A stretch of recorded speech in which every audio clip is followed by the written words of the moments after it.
नमो नमः. आज आपण आपल्या 10वीचा आता SSC बोर्डचा जो पेपर असणार आहे 2026चा, तर त्यासाठी आपण कोणत्या टिप्स फॉलो केल्या पाहिजेत जेणेकरून आपल्याला 80 पैकी 80 मार्क मिळतील. म्हणजे तुम्हाला माहिती आहे संस्कृत या विषयामध्ये आपण पैकीच्या पैकी मार्क मिळवू शकतो. तर त्यासाठी आपण काय काय केलं पाहिजे आधी, तर हे आपण आज डिस्कस करणार आहोत. इथे मी एक पेपर घेतलेला आहे 2025चा बोर्डाचा पेपर आहे, फेब्रुवारीमधला झालेला. संपूर्ण संस्कृतसाठीचा हा व्हिडिओ आहे. तर आपण एक एक करून बघूया की आपण कसे कसे मार्क एक एक करून मिळवायचे आहेत जेणेकरून आपल्याला 80 पैकी 80 मार्क मिळतील. चला तर मग सुरू करूया. तुम्हाला माहिती आहे पहिला विभाग आपला असणार आहे सुगम संस्कृतमचा. तर सुगम संस्कृतममध्ये पहिला प्रश्न असणार चित्रम दृष्ट्वा नामानी लिखत, म्हणजे चित्रपदकोशमधला.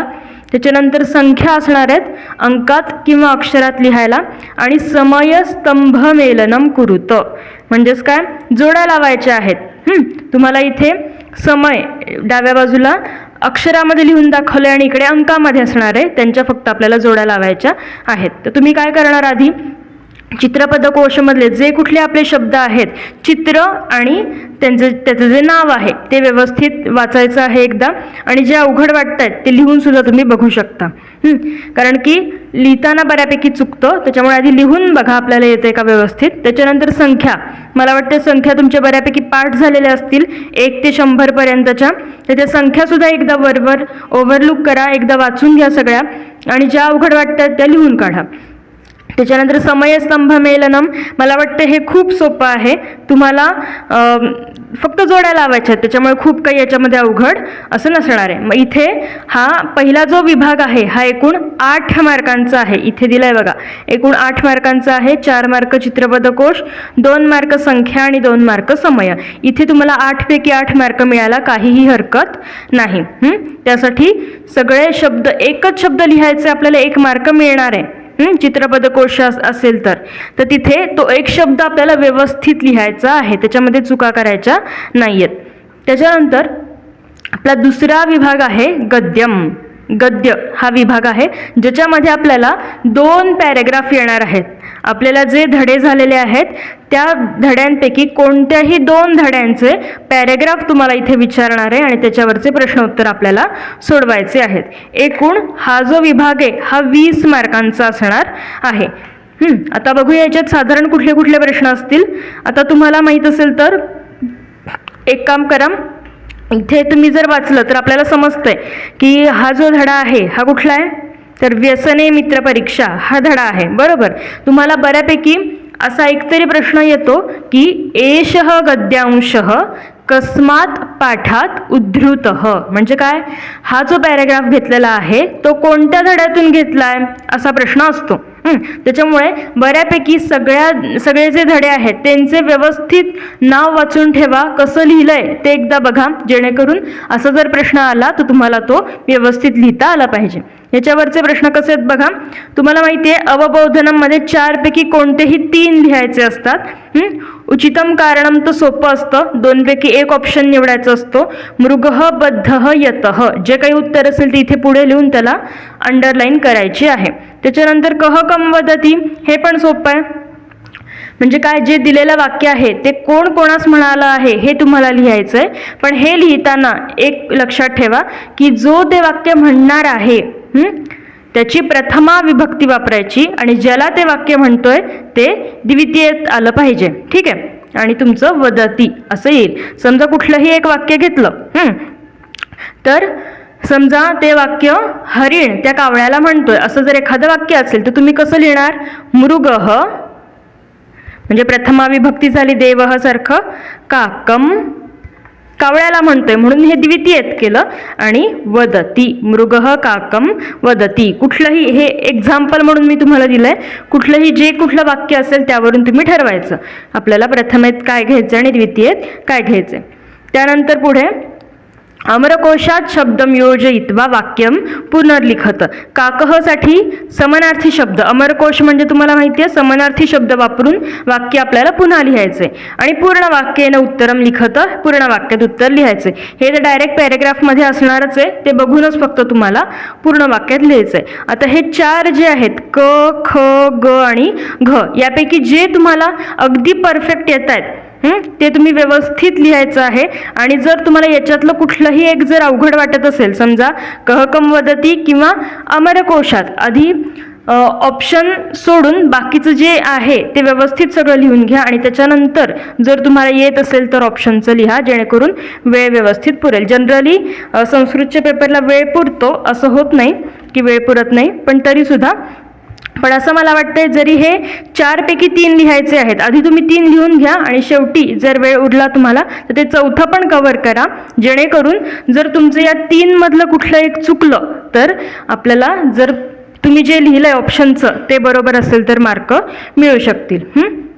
त्याच्यानंतर शब्दज्ञानम, याच्यामध्ये गद्यांशात तर कसा प्रश्न आहे, द्वे पूर्वकालवाचक त्वांतव्ये चित्वा लिखत. त्वांतव्य शोधायचं आहे. तुम्हाला माहिती आहे त्वांत कसं शोधतो आपण, शेवटी त्वा लागलेलं असतं. बघा आता दृष्ट्वा आलंय बघा, पहिल्याच ओळीमध्ये दृष्ट्वा आलंय. त्याच्यानंतर अजून याच्यामध्ये असणार आहेत त्वांतव्यय. दृष्ट्वा एक सापडलं आपल्याला, श्रुत्वा आहे बघा इथे, श्रुत्वा. आता काय झालेलं असतं, थोडंसं आपण पेपरच्या याच्यामध्ये असतो त्याच्यामुळे पटकन सापडत नाही आपल्याला.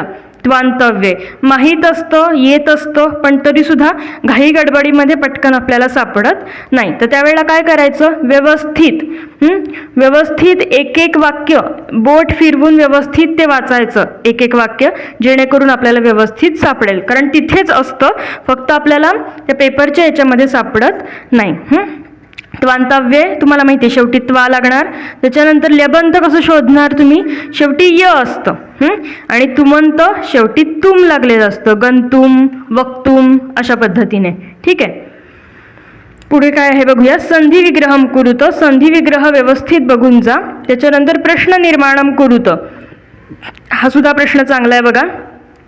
प्रश्न निर्माणम करू, त्याला काय करायचं, ज्या शब्दाला अंडरलाईन केलेली आहे जसं की काकह, तर या शब्दाची विभक्ती कोणती आहे आणि वचन कोणतं आहे हे ओळखायचं. जसं की काकह पुल्लिंग प्रथमा एकवचन आहे, त्याचप्रमाणे किम सर्वनामाचं सुद्धा पुल्लिंग प्रथमा एकवचन वापरायचं आहे, जे की आहे कह. कह क्षेत्रे उपस्थित आणि शेवटी प्रश्न निर्माणम कुरुत हा प्रश्न लिहिल्यानंतर प्रश्नचिन्ह द्यायला विसरू नका, कारण की आपण प्रश्न तयार केलाय त्याच्यामुळे प्रश्नचिन्ह देणं गरजेचं आहे. पृथक्करणम क्रमेण योजयत, हे तर सोपं आहे, वरती पॅरेग्राफ आहेच तुमच्याकडे, त्याच्यामुळे घटना कशा घडलेल्या आहेत त्यानुसार तुम्ही ती वाक्य लावायची आहेत. हा झाला एक पॅरेग्राफ. आता पुढचा बघा. पुढचा दुसरा पॅरेग्राफ दुसऱ्या एका धड्यातला दिलेला आहे. आदि शंकराचार्य यांचा जो धडा आहे त्यातला दिलेला आहे. याच्यावरचे पण साधारण तसेच प्रश्न असणार. उचितम पर्यायम चिनुत, वाक्य पुनर्लिखित वा सत्यम वा असत्यम लिखित. हे लिहिताना हे दिलेलं वाक्य तुम्हाला लिहून घ्यायचंय आणि त्याच्यानंतर जर ते सत्यम असेल तर सत्यम असं लिहून दंड द्या, किंवा असत्यम असेल तर असत्यम लिहून तुम्हाला दंड द्यायचा आहे. अशा पद्धतीनं ते वाक्य पुन्हा लिहून घेणं महत्त्वाचं आहे, कारण की त्यांनी लिहिलंय वाक्यम पुनर्लिखित्वा. पुढचं पूर्ण वाक्यानं उत्तरम लिखत सोपं आहे. मी मगाशी जे तुम्हाला सांगितलं एषः गद्यांशः कस्मात पाठात उद्धृतः, हा पॅरेग्राफ कुठल्या धड्यातून घेतलेला आहे हे तुम्हाला लिहायचं आहे. मग बरोबर तुम्ही त्याचं पूर्ण वाक्यात लिहू शकता. एषः गद्यांशः आदि शंकराचार्य पाठात उद्धृतः, म्हणजे या धड्यातून हा घेतलेला आहे असं तुम्ही ते लिहू शकता. त्यासाठी धड्याचं नाव आपल्याला लिहिता येतंय का, साधारण प्रत्येक धड्याचं नाव कसं लिहिलंय हे एकदा बघून घ्या. किंवा धेनोर व्याघ्रः पलायते, थोडासा अवघड शब्द आहे पण कुठे रफार द्यायचंय त्याच्यामध्ये ते एकदा बघून जा. त्याच्यानंतर पुढचं आहे शब्दज्ञानम. याच्यात सुद्धा इथं लबंतव्य शोधायला सांगितले आहेत, वरती त्वांत होती. त्याच्यानंतर प्रश्न निर्माणम करूत, प्रश्न निर्माण करायचंय. लकारम लिखत, लकार लिहायचंय, फक्त तुम्हाला ओळखायचंय. वर्तते, कुठला लकार आहे, वर्तते लट लकार आहे, बरोबर. आत्मनेपदाचा प्रत्यय लागलेला आहे. ते इथे अंते लट लकार आहे. पृथक्करणम शब्दपेटिका पूर्ण करायची. खाली तुम्हाला मंजुषेत शब्द दिलेले आहेत आणि मला वाटते हा भाषाभ्यासामध्ये प्रश्न आहे. तर हा तुम्हाला व्यवस्थित सोडवायचा आहे. जनरली तुम्ही सगळ्या धड्यांचे आणि सगळ्या पद्यांचे भाषाभ्यास एकदा बघा. तुम्हाला जर तेवढा वेळ असेल तुमच्याकडे तर भाषाभ्यास बघा, कारण त्यातलेच प्रश्न विचारले जातात. त्याच्यामुळे भाषाभ्यास व्यवस्थित बघा. तुमच्या वहीमध्ये सोडवलेले असतील तर ते एकदा ओव्हरलुक करायला विसरू नका. पुढचा प्रश्न आहे 4 मार्कांसाठी. गद्यांशम पठित्वा माध्यम भाषया सरलार्थम लिखत. 2 पैकी कुठलाही एक लिहायचं आहे तुम्हाला. वरती रदनिका आणि वसंत सेना हे नाट्यस्तबक जे आहे त्यातला एक घेतलाय आणि खाली नदी आणि विश्वामित्र त्यांचा संवाद आहे, जे की नदी सुक्तम तुम्हाला झालेला आहे त्यातलं आहे. तर हे तुम्हाला तुमची जी माध्यम भाषा आहे म्हणजे मराठी किंवा इंग्लिश जी कुठली असेल त्यामध्ये तुम्हाला हे लिहायचं आहे. त्यासाठी तुम्ही सरलार्थ व्यवस्थित करून गेलं पाहिजेत. नाट्यस्तबक असेल, नदी सुक्त असेल, त्याचा सरलार्थ व्यवस्थित वाचून जा. म्हणजे काय करायचं वाचताना, संस्कृतचं एक वाक्य वाचायचं आणि मराठीतलं किंवा तुमची जी माध्यम भाषा आहे त्यातलं एक वाक्य वाचायचं. म्हणजे आपल्या व्यवस्थित लक्षात राहतं कुठल्या ओळीचा अर्थ काय आहे. ठीक आहे. 4 मार्कांसाठी आहे. जनरली मार्क जाण्याची शक्यता इथेच असते, त्याच्यामुळे इथे व्यवस्थित आपल्याला लिहायचं आहे. पुढचं माध्यम भाषया उत्तरम लिखत. मराठीत उत्तर लिहायचंय किंवा माध्यम भाषेमध्ये 2 पैकी 1. हे कुठलेही 2 पैकी 1 तुम्हाला लिहायचे. बऱ्यापैकी इथे सुद्धा भाषाभ्यासामध्ये जे माध्यम भाषा आहे तेच येणार. आता जर तुमच्याकडे वेळ असेल तर प्रत्येक भाषाभ्यासातले जरा माध्यम भाषामध्ये आपण काय लिहिणार आहोत हे जरा बघा, किंवा लिहिलेलं असेल तुमच्याकडे तर एकदा वाचा. आणि वाचण्यासाठी तेवढा वेळ नसेल तर किमान एवढं तरी बघा की समजा हा प्रश्न आला या धड्यातला तर मी काय लिहिणार आहे त्याच्यामध्ये. मग कुठलाही प्रश्न येऊ देत कुठल्याही धड्यातला, 3 महत्त्वाच्या गोष्टी लक्षात ठेवा. एक म्हणजे प्रस्तावना करायची व्यवस्थित. एक 2-3 ओळींमध्ये पहिल्यांदा प्रस्तावना करा. म्हणजे हा जो प्रश्न आहे तो कोणत्या धड्यातून घेतलेला आहे हे तुम्हाला लिहायचंय. त्या धड्यामध्ये काय सांगितलेलं आहे हे तुम्हाला लिहायचंय. जसं की समजा पहिला धडा आहे आद्य कृषकः पृथुवैन्यः. तर तुम्ही त्याच्यामध्ये लिहू शकता की हा प्रस्तुत प्रश्न कशातून घेतलाय, आद्य कृषक पृथुवैन्य या पाठातून घेतलेला आहे. मग त्या पाठात काय सांगितलेलं आहे तर ऋग्वेदातली ती कथा आहे. त्याच्यामध्ये जो पृथुवैन्य राजा होता तो पहिला शेतकरी राजा झालेला होता. तर त्याने काय काय केलं हे थोडक्यात तुम्ही पहिल्यांदा प्रस्तावना लिहायची. त्याच्यानंतर जो काही प्रश्न विचारलाय माध्यम भाषेसाठी त्याचं मेन उत्तर तुमचं दुसऱ्या पॅरेग्राफमध्ये येईल. पहिला पॅरेग्राफ प्रस्तावनेचा, दुसरा पॅरेग्राफ मेन उत्तराचा आणि शेवटी समारोप करण्यासाठी 1-2 ओळींमध्ये तुम्हाला काय कळलं त्या धड्यातून ते तुम्ही 1-2 शब्दामध्ये तुमच्या भाषेत मांडणं अपेक्षित आहे. तर तुम्हाला इथे 2 पैकी 2 मार्क मिळणार आहेत. तर जे माध्यम भाषेमध्ये प्रश्न लिहायचे आहेत त्याच्यामध्येच मार्क जाण्याची शक्यता आहे. तर ते तेवढं तुम्ही व्यवस्थित लिहायचं आहे. ठीक आहे. 20 मार्कांचा गद्य विभाग मी आता तुम्हाला सगळा सांगितला. आता पद्य विभाग बघूया. तृतीय विभाग पद्य. ठीक आहे. आता याच्यामध्ये तुम्हाला माहिती आहे याच्यासाठी पद्यासाठी सुक्तीसुधा, युग्ममाला आणि चित्रकाव्यम हे तुमचे पाठ असले पाहिजेत. त्यातले श्लोक पाठ असले पाहिजेत. मला वाटतं सुक्तीसुधा आणि युग्ममाला खूप तुम्हाला आधी झालेला आहे त्याच्यामुळे त्याचे पाठच असतील. वाटल्यास चित्रकाव्यम थोडंसं बघून जा. त्याच्यानंतर जे सुभाषित तुमचं चुकतंय लिहिताना ते वाटल्यास 1-2 वेळा लिहून बघा. आणि बाकी पाठांतर व्यवस्थित असावं. ठीक आहे. आणि लिहिता येतंय का हे महत्त्वाचं आहे. वेळ असेल तर ते सुद्धा बघा. पुढे पद्यांशम पठित्वा निर्दिष्टे कृती कुरुत. तुम्हाला कृती करायची आहेत. वरती जे श्लोक दिलेले आहेत त्याच्यावरती आधारित. पूर्ण वाक्य न असेल, पूर्ण वाक्य न आलं तर खूप सोपा प्रश्न आहे तो. विशेषण विशेष्य हे तुम्हाला समजतं लगेच. विशेषण विशेष्य कारण की तुम्हाला माहिती आहे विशेषण विशेषामध्ये विभक्ती आणि वचन सेम असतं त्याच्यामुळे तुम्हाला हे लगेच समजतं की काय आहे ते. यामध्ये त्यांनी बघा जटायू शौर्यम मधलं सुद्धा एक श्लोक घातलेला आहे, तर तो सुद्धा येऊ शकतो. पूर्वपदम लिखत म्हणजे संधीमधला फक्त पूर्वपद आधीचा शब्द तुम्हाला लिहायचा आहे. ठीक आहे. त्याच्यानंतर मंजुषातः उचितम शब्दम चित्वा स्तंभ पूर्णम कुरुत. मंजुषा दिलेलीच आहे आणि श्लोक तुम्हाला माहिती आहे, त्याच्यामुळे मला वाटते हे चुकायची काहीही गरज नाही. पद्यावरती माध्यम भाषा उत्तर लिखत बघा.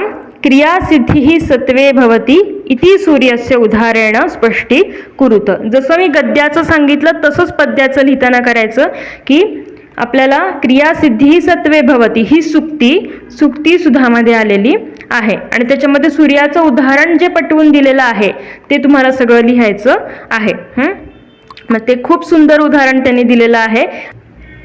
यामध्ये क्रियासिद्धी सत्वे भवती ही जी सुक्ती आहे ती तुम्हाला सूर्याचं जे उदाहरण दिलं आहे त्यावरून पटवून सांगायची आहे.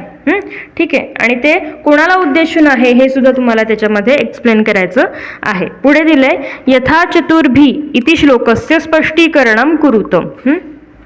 हा युग्मवाणीतला श्लोक आहे, त्याचं सुद्धा तुम्ही स्पष्टीकरण करू शकता. हे मराठीत किंवा तुमच्या माध्यम भाषेमध्ये उत्तर लिहायचंय 2 पैकी 1. जनरली हे भाषाभ्यासातलेच असतात माध्यम भाषा, त्याच्यामुळे तुम्ही भाषाभ्यास जर बघितला तर तुमचं हे सुद्धा होणार आहे. पुढचं पद्ये शुद्धे पूर्णेचे लिखत. हे याच्यामध्ये तर मार्क जायलाच नकोत, कारण की आपल्याला सरळ सरळ श्लोक लिहायचा आहे. पहिला दिलाय तो चित्रकाव्यामधला आहे, नंतर यदा किंचित न्योहम आहे, तावत भयाधी आहे आणि राक्षसेभ्य. याच्यामध्ये तुम्हाला कसं करायचं आहे तर क आणि ख यापैकी एक लिहायचं आहे, या दोघांपैकी कोणताही एक लिहायचा आहे आणि ग आणि घ यापैकी एक लिहायचा आहे, तर ते तुम्ही लिहू शकता. अन्वयम पूरयत. अन्वय पूर्ण करणं सुद्धा खूप सोपं आहे. हा अल्पानामपि वस्तूनाम हा श्लोक दिलाय तुम्हाला. गाळलेल्या जागा बघायच्या आधी कुठे कुठला शब्द बसतोय हे आधी व्यवस्थित सगळं चेक करा एकदा. बरोबर सगळीकडे सगळे शब्द 4 बसतायत का ते अर्थावरून लक्षात घ्या आणि त्यानुसार हे अन्वय तुम्ही पूर्ण करू शकता. त्याच्यानंतर पुढे आहे पद्यांशम पठित्वा माध्यम भाषया सरलार्थम लिखत. आता सरलार्थ लिहिण्यासाठी तुम्हाला मानवता धर्म आणि वाचन प्रशंसा यातले श्लोक येणार आहेत, त्याच्यामुळे त्याचे जे सरलार्थ आहेत तुमच्या माध्यम भाषेतले ते व्यवस्थित वाचून ठेवा. 4 मार्कांसाठीचा हा प्रश्न आहे. अशा प्रकारे हा पद्य विभाग जो आहे हा 18 मार्कांचा असणार आहे. त्याच्यानंतर चतुर्थ विभाग आहे लेखन कौशलम. यामध्ये अ मध्ये तुम्हाला ऑप्शन दिलेला आहे. एकतर तुम्ही अव्यय किंवा धातू वापरून वाक्य तयार करायचे आहेत किंवा इथे तुम्हाला संस्कृतमध्ये अनुवाद करण्यासाठी म्हणजे ट्रान्सलेशनसाठी काही वाक्य दिलेली आहेत. तर मला तरी असं वाटतंय की हा जो वरचा प्रश्न आहे हा खूप सोपा आहे, ज्याच्यामध्ये तुम्हाला 4 पैकी 4 मार्क मिळू शकतात. ठीक आहे. मी प्रश्नपत्रिकेचं स्वरूप जे समजावून सांगितलेलं आहे त्या व्हिडिओमध्ये सुद्धा तुम्हाला हे सांगितलं होतं की आपल्याला मार्क्स जर स्कोअर करायचे असतील चांगले तर हा प्रश्न तुम्ही सोडवावा असं मला वाटतंय. त्यातूनही तुम्हाला जो सोपा वाटतोय तो तुम्ही सोडवू शकता, कारण की या अव्ययांची किंवा या धातूंची वाक्य तुम्ही घरूनच पाठ करून जाऊ शकता. बहिहीचं वाक्य तुम्ही आधीच पाठ करायचं आहे. किंवा सिंपल नमः सुद्धा काही वेळेला विचारतात. आपल्याला माहिती आहे नमःला चतुर्थीची अपेक्षा असते. श्री गणेशाय नमः लिहू शकता तुम्ही.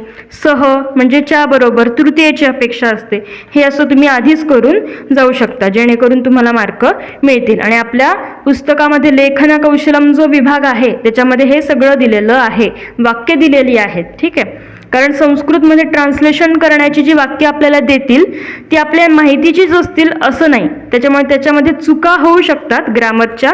त्यापेक्षा आपण हा वरचा प्रश्न सोडवलेला चांगला. त्याच्यानंतर आ प्रश्न आहे, त्याच्यामध्ये एकतर 5 ते 7 वाक्यांचं निबंध लिहायचं आहे किंवा तुम्हाला चित्रवर्णन करायचं आहे. यामध्ये सुद्धा मला असं वाटतं चित्रवर्णन करणं थोडंसं अवघड आहे, त्यापेक्षा निबंध लिहिणं तुमच्यासाठी सोपं आहे. त्यासाठी निबंधाची व्यवस्थित तयारी करा. मला वाटतं तुम्ही केली असेल आत्तापर्यंत, कारण की आपल्याला विषय दिलेले होते, त्याच्यामुळे या 3 विषयांपैकी एका विषयावरती तुम्ही निबंध लिहायचा आहे. त्याच्यामध्ये लिखाणाच्या चुका नसाव्यात, जेणेकरून 5 पैकी 5 मार्क मिळून जातील. पाचवा विभाग आहे भाषाभ्यास. याच्यामध्ये तालिका पूर्ण करा. नामतालिका, सर्वनाम तालिका, त्याच्यानंतर क्रियापद तालिका आणि धातू विशेषण तालिका. आता नाम, सर्वनाम हे जे तुम्हाला 8वी पासूनचे शब्द झालेले आहेत त्यामधलं कुठलंही येऊ शकतं, त्याच्यामुळे त्याची एक तयारी करा. क्रियापदांमध्ये तुम्हाला जे जे लकार आत्तापर्यंत झालेले आहेत त्या सगळ्यांचे प्रत्येकदा बघा. धातुसाधित विशेषणामध्ये क्त प्रत्यय, तवतू प्रत्यय, कृत्य प्रत्यय आणि शत्रुशानच प्रत्यय यामध्ये ते आपल्याला भरण्यासाठी म्हणून येणार आहे. आणि याच्यातला पुढचा आ प्रश्न आहे बघा. आ मध्ये असं म्हटलंय 4 पैकी कोणतेही 3. आता त्यातलं पहिलं आहे संख्या विशेषणांवरती. आवृत्तीवाचक असेल, क्रमवाचक असेल आणि संख्यावाचक. ते योग्य रूप भरून तुम्हाला ते रिकामी जागा पूर्ण करायचे, किंवा समासांसाठीची तालिका पूर्ण करा. मला वाटते समासांची तालिका पूर्ण करणं सोपं आहे, त्याच्यामुळे ते तुम्ही करू शकता. समानार्थी विरुद्धार्थी शब्द सुद्धा सोपे असतात, त्याच्यामुळे हे सुद्धा तुम्ही सोडवू शकता. एकदा वरवर बघा आपल्या भाषाभ्यासामध्ये किंवा अभ्यासपत्रामध्ये जे दिलेले असतात जनरली त्यातलेच येतात. सूचनानुसारम कृती ही कुरुत, हा पण प्रश्न चांगला आहे.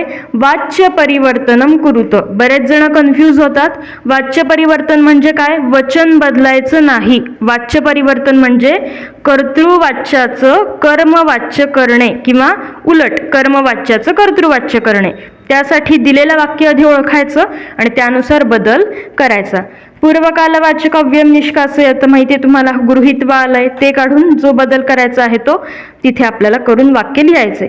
वाक्यम बहुवचने लिखत, बहुवचनात करायचं. त्वमऐवजी भवान वापरायचं. हे तर अजिबात सोडू नका, त्वमऐवजी भवान वापरा. बघा काय वाक्य आहे? त्वम धनुः त्यज असं वाक्य आहे. जेव्हा आपण भवान वापरतो तेव्हा ते प्रथम पुरुषात जातं, म्हणून भवान धनुः त्यज तू असं ते वाक्य होणार आहे. खूप सोपं असतं त्वमऐवजी भवान वापरणं. त्याच्यानंतर पुढचं काय दिलंय? निजंतम कुरुत. ठीक आहे, हे आपल्याला असे साधारण प्रश्न असतील. शेवटचा विभाग आहे आपला 6th विभाग अपठितम. इथे तुम्हाला अनसीन पॅरेग्राफ येणार आहे. आता अनसीन आहे म्हणजे आपल्या पुस्तकाच्या बाहेरचं असणार आहे, तर अजिबात घाबरण्याची काहीही गरज नाही, कारण जनरली तुम्हाला जे शब्द आत्तापर्यंत 8वी पासून गेलेले आहेत तेच शब्द त्याच्यामध्ये असतात आणि वाक्य सोपी असतात त्या मानाने, जेणेकरून तुम्हाला त्याचा अर्थ लावता येईल. त्यामध्ये एकूण 6 प्रश्न आहेत, त्यापैकी 4 कोणतेही तुम्ही सोडवू शकता. आधी व्यवस्थित शांतपणे वाचायचा प्रयत्न करायचा गद्यांश. त्याच्यानंतर पूर्ण वाक्यानं उत्तरम लिखत, मला वाटतं हे तर तुम्हाला लगेच सापडेल. पूर्ण वाक्यात उत्तर कसं लिहायचं ते, कारण समोरच पॅरेग्राफ आहे. प्रातिपदिकम लिखत, हा प्रश्न खूप महत्त्वाचा आहे आणि बऱ्याच लोकांना हे समजत नाही की प्रातिपदिकम म्हणजे काय लिहायचंय नेमकं. तर बघा, प्रातिपदिक म्हणजे मूळ शब्द लिहायचा आहे. आता जसं की समजा देवस्य, ही षष्ठी विभक्ती आहे देव या शब्दाची, त्याचा मूळ शब्द आहे देव. येतं लक्षात? देव हा मूळ शब्द आहे. देवह हा मूळ शब्द नाही. बरेच जण देवह लिहितात. देवह ही प्रथमा विभक्ती आहे देव शब्दाची, त्याच्यामुळे मूळ शब्द काय झाला? देव हा मूळ शब्द. किंवा समजा वनानी असं जर मी म्हटलं, वनानी, तर वन हा त्यातला मूळ शब्द आहे. वनम नाही. वनम हे प्रथमा आणि द्वितीयेचं एक वचन आहे, त्याच्यामुळे मूळ शब्द फक्त वन. येतं लक्षात मी काय म्हणते? ठीक आहे. प्रत्येक जर तुम्ही टेबल बघितला, देवचा टेबल, वनचा टेबल, मालाचा टेबल, तर त्याच्यामध्ये वरती जेव्हा लिहिलेलं असतं अकारांतम पुल्लिंगम नाम देव, तर देव इथे प्रातिपदिक लिहिलेलं असतं बघा प्रत्येक टेबलच्या वरती. ठीक आहे, नाव लिहिलेलं असतं तिथे. तसंच आता बघा मित्राणी मध्ये मूळ शब्द काय असेल? मित्राणी वनानी सारखं झालंय, बरोबर. जर वनानी मधला मूळ शब्द वन, तर मित्राणी मधला मित्र. इतकं सोपं आहे हे, इथे मार्क जायला नकोत. बऱ्याचपैकी इथेच चुकतं मुलांचं. त्याच्यानंतर तस्य, बघा तस्य हे सर्वनाम आहे, बरोबर. तद सर्वनामाची षष्ठी त्यांनी इथे घेतलेली आहे. म्हणजे त्याचं मूळ सर्वनाम काय? तर मूळ सर्वनाम तद आहे, तद, बरोबर. पाय मोडायचा आहे दचा. काही जण सह लिहून येतात, तर सह चुकीचं आहे उत्तर.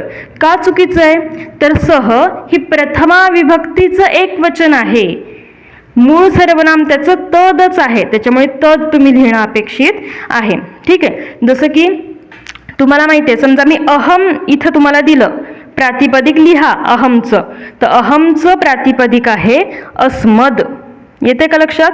अस्मद, कारण की अहम हे प्रथमेचं एकवचन आहे, त्याच्यामुळे अस्मद हेच त्याचं प्रातिपदिक असणार आहे. अशा प्रकारे थोडंसं प्रातिपदिक बघा एकदा.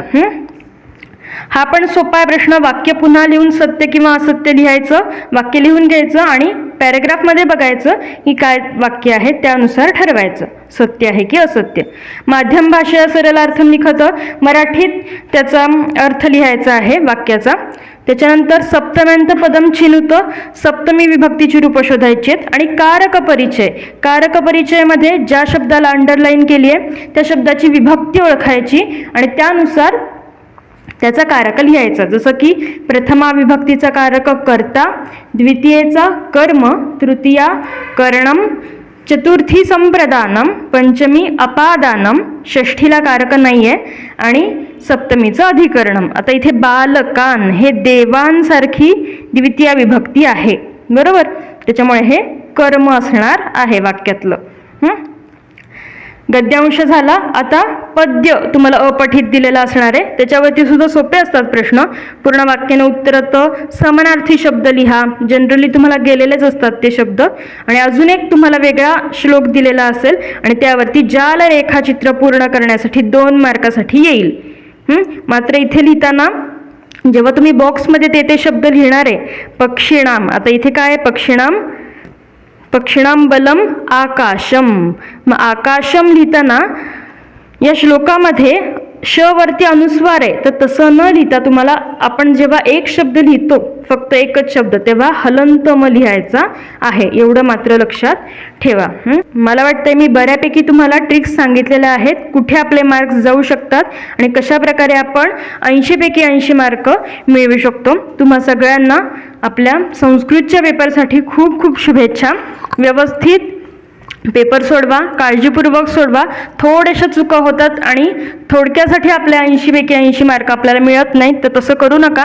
व्यवस्थित पेपर सोडवा, व्यवस्थित वाचा आधी काय म्हटलंय आणि त्यानुसार सगळी उत्तरं लिहा. ठीक आहे, जिथे अंडरलाईन करायची आहे तिथे व्यवस्थित अंडरलाईन करा आणि सगळा पेपर व्यवस्थित सोडवा. ठीक आहे, सगळ्यांना परीक्षेसाठी खूप खूप शुभेच्छा. All the best. चला तर पुन्हा भेटूया पुढच्या भागात. पुनर्मिलामः. धन्यवाद.